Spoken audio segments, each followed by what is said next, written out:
Keď niekoho hlboko milujeme a vidíme ho trpieť, urobili sme čokoľvek, aby sme mu priniesli úľavu.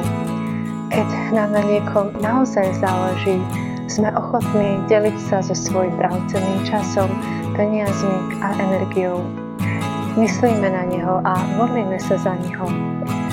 S takouto bezhraničnou láskou milovala svätá Faustína celý svet. Už počas svojho života sa vrúcne modlila za trpiacich, umírajúcich, za tých, ktorí boli ponorení v hriechu, aj za duše vočistci.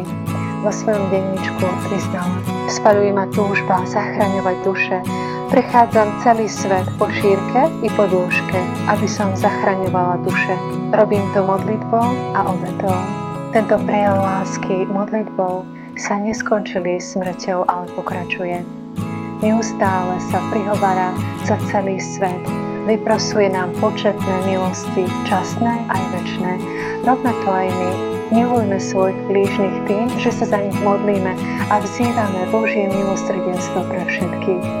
Svätá Faustína, vyprosujúca Božie milosrdenstvo pre celý svet, oraduj za nás.